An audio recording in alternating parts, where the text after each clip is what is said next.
multiple bungalow type apartment complex here. A fire broke out here about 15 minutes ago as we came overhead. You see LA City Fire is on scene. They're working on the roof there to vent it to help knock down the fire inside. But as we heard right now, no one is injured at this location. About 15 firefighters are on the roof, as you see right there, working on that venting. We'll stay overhead and bring you any further details as they come available. That's the latest for overhead. I'm Tim Lynn aboard Sky 9. Back to you in the studio. All right, Tim Lynn, thank you very much, and we'll go back to that if necessary. Moving forward, though, we're going to go back to Anaheim. We have more on the Angels Stadium and what happened there tonight. They're honoring Angels pitcher Nick Adenhart, the late pitcher, of course. It's a somber scene at Angels Stadium where fans have come to pay their respects to him. Many are just standing around in disbelief over his tragic death. They've left flowers, notes, and stuffed animals to pay tribute to a valued member of the Angels team whose promising career will never be realized. It's a family community. You have to come out here and pay your respects. Now, one of your family members died, whether you knew him or not. He's a young kid, you know, in the beginning of his career.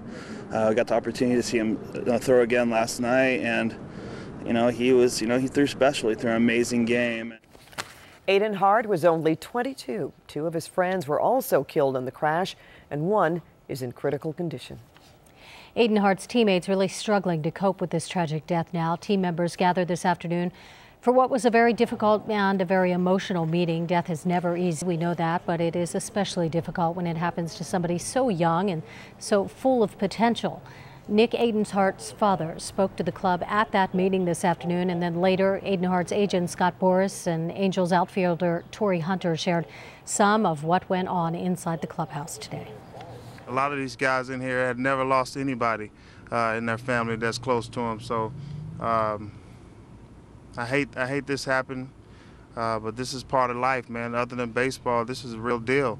And that's why you got to kiss your kids, kiss your family every day before you leave to go to work and get up in the morning. You kiss them because you never know when your time is called. What did Nick's father say to them?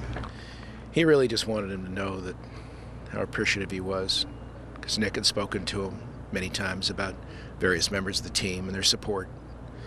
And really, it's each player reached out and let him know that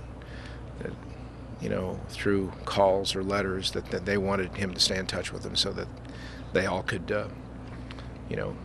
be a part of what the Adenhart family's going through here. Whatever his dad needs, man, we're here for him, and that's not just talk. I think we are serious. I know we're serious, and we'll do anything for him, and this is tough.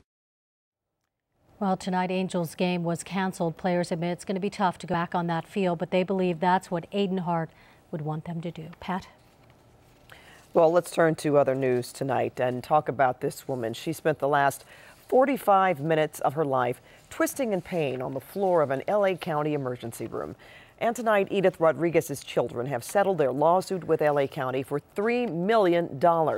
A security camera captured the terrible scene of Rodriguez lying on the floor, suffering from a perforated bowel as a janitor mopped around her. Her death 2 years ago contributed to the shutdown of the emergency room at the Martin Luther King Harbor Medical Center. And he operated on rap star Kanye West's mother, and she died the following day. Now plastic surgeon Jan Adams has had his medical license revoked after 2 convictions for DUI. The doctor performed 3 cosmetic procedures on Donda West the day before her death in 2007. An autopsy blamed complications from that surgery along with heart disease. Adams will have to wait 3 years before he can reapply for his medical license. The deaths, the bodies, and even the funerals, they were all phony, fake, bogus. That's according to investigators. So what was the point? Well, investigators now say it was a big money ripoff, as Kcal 9's Mark Coogan shows us. It was a solemn moment in 2006 at the Abbey Memorial Park in Compton, the funeral of a man named Jim Davis. But there never was a Jim Davis, not this Jim Davis. According to federal prosecutors, the funeral was a fake and capped an elaborate scam to steal money from insurance companies. I think what's shocking here is the level of detail and the level of deception that occurred in this fraud. Yesterday, 2 women in their 60s, Faye Schilling and Jean Crump, were arrested on a 5-count federal indictment accusing them of stealing up to $1 million by taking out life insurance policies on non-existent